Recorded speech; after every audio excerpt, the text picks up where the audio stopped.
What's up, guys? J'espère que ça va bien. Bon matin à tous. Aujourd'hui, j'ai un petit message. Aujourd'hui, pendant que je conduis, là, j'ai un petit message pour les hommes chrétiens, les hommes qui s'apprêtent à se fiancer. 2-3 conseils que je veux partager avec cette audience que le Seigneur met dans mon cœur depuis un petit temps. J'ai dû aller un peu dans la lecture de la parole, méditer un peu sur le sujet.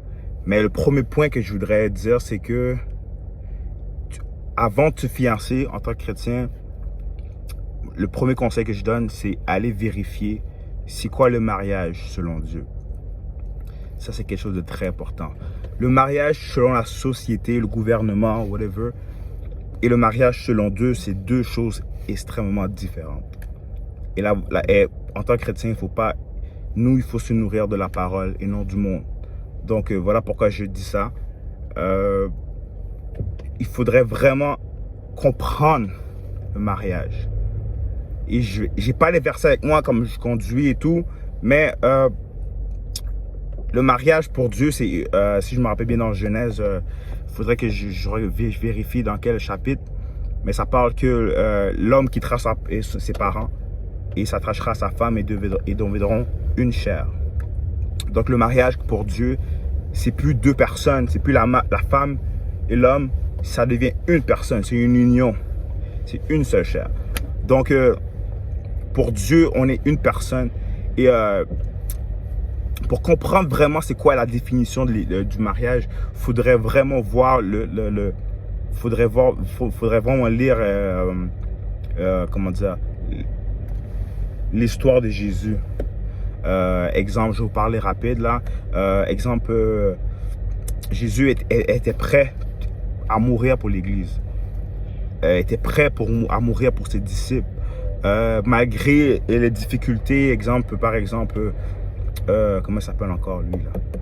Judas l'a trahi pour de l'argent. Jésus savait qu'elle allait quand même être trahie, mais il a quand même aimé Judas, il a quand même mangé avec lui, il a quand même pris soin de lui, il a quand même montré de l'amour malgré la trahison. Pierre a renié Jésus 3 fois face à l'Empire romain, les soldats et tout. Il a renié Jésus 3 fois. Donc, on voit que Jésus s'est fait trahir, même il a passé par des moments difficiles avec l'Église. Avant de être crucifié, il devait prier à la montagne, il demandait à ses frères, ses disciples de prier avec lui. Ils sont endormis, ils l'ont laissé tomber, il était stressé, il savait qu'il allait mourir à la croix. Donc, on voit que Jésus, comme il est fidèle jusqu'à la mort, et on sait qu'il est mort à la croix pour nous ressusciter. Si tu es chrétien, c'est sûr que tu crois à ça. Donc, c'est ça. Donc, il dit tout le temps qu'il est prêt à mourir pour l'Église et il est mort pour l'Église. Et dans d'autres versets, il dit que Marie, aimez votre femme, soyez prêts à mourir pour elle. Donc, l'idée de Jésus-Christ, l'alliance qu'il a envers l'Église, malgré qu'on ne le mérite pas tout le temps, on ne le mérite pas à la base du tout, mais comme du sens que même malgré nos mauvaises actions, malgré qu'on trahit Dieu, on renie Dieu, whatever, Dieu est toujours fidèle envers nous. Et c'est cette mentalité qu'il veut transmettre au mariage. Que malgré les hauts et les bas, il faut être une équipe, il faut être là pour soi, pour chacun, il faut être là pour l'autre. Il faut, malgré c'est difficile, il faut rester fidèle parce que c'est une alliance. Aujourd'hui, Dieu est fidèle avec l'humanité, Dieu est fidèle envers nous. Donc, il veut qu'on soit fidèle envers notre femme et homme. Quand je dis fidèle, c'est pas juste fidèle en tant que mariage, mais fidèle dans les petites choses. On prend soin, on pardonne. C'est pour ça qu'il dit dans un verset qu'il faut pardonner. Si on ne pardonne pas nos frères et sœurs, Dieu ne nous pardonnera pas. Donc, il ne nous dit jamais de faire ce qu'il n'a pas fait. Jésus-Christ a pardonné à Judas, a pardonné à Pierre. Si vous voyez l'histoire de Pierre après, il était en feu pour Jésus, il a fait des grandes choses. Malgré qu'il a renié 3 fois, Jésus l'a quand même pardonné. Donc, il faut bien comprendre, et ça je vous dis ça rapide là, mais il faut bien comprendre la définition du mariage pour Jésus. La définition du mariage pour Dieu. Et comprendre comment Jésus était fidèle envers l'Église qui est nous aujourd'hui. Mais dans le temps, c'était les disciples. Comment Jésus était fidèle avec eux. Comment il les a enseignés. Comment il les a aimés, pardonnés. Donc, dans le fond, c'est comme... Voilà pourquoi quand un prêtre ou un pasteur va unir deux personnes, il dit tout le temps, soyez fidèles, aimez-vous jusqu'à la vie, jusqu'à la mort. Donc ces paroles-là, ce n'est pas des paroles légères. Les gens aujourd'hui, le mariage a beaucoup de taux de divorce aujourd'hui parce que les gens ne comprennent pas le degré des mots. Les mots, c'est puissant. C'est une alliance jusqu'à la vie, jusqu'à la mort. Donc, des fois, on ne comprend pas qu'est-ce qu'on dit, mais il faut arrêter de parler. Il ne faut pas penser que le mariage, c'est juste cute, là. Il faut comprendre. Donc, et deuxième point pour les hommes, et moi, je relate avec ça. Moi, je vous donne un témoignage personnel pour moi. Moi, bon, vous savez, pour certains, vous savez que je suis marié. Donc, mais avant que je sois marié, j'étais pas toujours, le chrétien que vous voyez aujourd'hui. Donc, Dieu a travaillé avec moi extrêmement. Mais j'étais pas tout surtout vers la début vingtaine, j'ai commencé à dérailler un peu, là. j'ai commencé à dérailler. Avant vous marier, vous fiancer, si tu es un homme, je veux dire en bon français, si tu es un homme et tu es un coureur de jupons, wait a minute, ne te fiancie pas tout de suite. Ne te marie pas. À la base, tu devrais même pas être en couple. Mais, on n'est pas parfait les hommes. Moi, je m'inclus, hands down, j'étais pas parfait du tout. Et je suis pas parfait aujourd'hui, là. Mais juste du sens que... Vas-y. Juste du sens... Le sens que je veux dire, c'est que... Comment dire? J'avais beaucoup de difficultés. C'est début 21, je commençais à... voir une belle femme.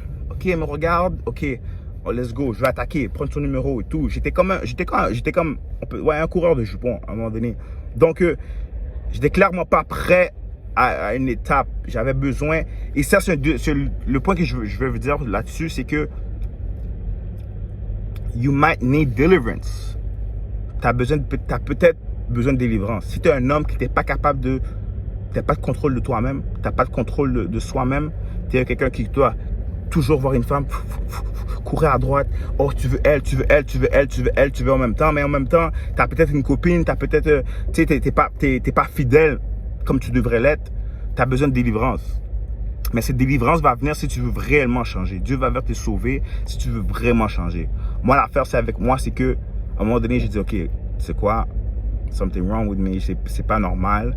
J'étais pas comme ça, j'ai pas grandi comme ça. Mais il y a un moment de ma vie, j'ai déraillé. Et à un moment donné, je me suis dit, non, tu sais quoi, j'ai une bonne femme devant moi. Je veux être sérieux avec elle. Tu sais, on s'apprenait à se connaître et tout. Mais à un moment donné, j'étais comme, non, she's the one. Mais j'ai un problème. Tu comprends, j'ai un problème. J'ai réalisé que j'ai un problème. Si tu réalises pas que tu as un problème, tu vas jamais être sauvé. J'ai commencé à réaliser que j'ai un problème. J'ai dit, tu sais quoi, j'ai besoin de délivrance, j'ai besoin de Jésus. Je me rappelle, j'allais à l'église, je pleurais. J'allais à l'église à mon frère. Ça, je n'étais pas encore chrétien, là. Mais j'étais chrétien, mais tu comprends, j'avais un pied dehors, un pied en dedans. Donc, je commençais à réaliser que, ok, j'ai besoin d'aide. Et le seul qui peut m'aider, parce que j'ai essayé de, par mes propres forces, tu sais, je me rappelle, j'ai essayé de faire des choses par mes propres forces, mais j'arrivais pas. Donc, j'ai réalisé, je suis arrivé à un moment donné, j'étais en larmes. J'étais comme, qu'est-ce qui se passe? J'ai pas le contrôle de moi-même. J'ai commencé à chercher. Puis avec quelques années, ça a pris du temps parce que je n'étais pas impliqué. Tu sais, je faisais pas mes affaires. J'avais un pied dehors, un pied dedans, un pied dedans, un pied dehors de l'église. Donc, ça a pris du temps, mais j'ai été délivré. Et la seconde que j'ai été délivré, et j'ai commencé à connaître la parole de Jésus-Christ, comprendre le mariage, boum, là, quelques mois après, ou un an, je sais pas, je me suis fiancé. Mais je savais que c'était la bonne. Mais la différence, c'est que je n'ai pas fiancé pendant que j'étais dans ce moment de problème, dans ce moment de catastrophe, là, moment catastrophique, là. Donc, il faut respecter des étapes. Si tu es un homme qui est un coureur de jupons, T'as un problème, t'as pas de contrôle de toi-même. Quand tu vois une femme, tu deviens fou, là. Même si t'as une femme à la maison, whatever, t'as besoin de délivrance, ne te fiances, c'est pas le moment. Et je vais être real avec vous, j'ai passé par là aussi, donc j'étais un petit... j'ai eu un stade aussi, là, tu comprends? Donc, c'est ça. J'avais un troisième point, mais peut-être je vais le dire plus tard. I really don't know. Mais bref, ça c'est les points que je trouve en tant que chrétien c'est important. Oui, après il y a la stabilité. Oui, il faut faut un emploi. Oui, il faut des économies. Oui. Mais je trouve que les choses que j'ai dit au début, là, je pense que c'est le primordial. Ça c'est des choses après, ce qui vient par dessus. Tu ne devrais pas te marier si tu n'es pas corset, tu ne devrais pas te marier si tu n'as pas d'économie, tu ne devrais pas te marier si tu n'es pas stable dans la vie. Mais je pense que comment dire, ces points-là sont très importants. Take care, guys. Bonne journée. God bless you.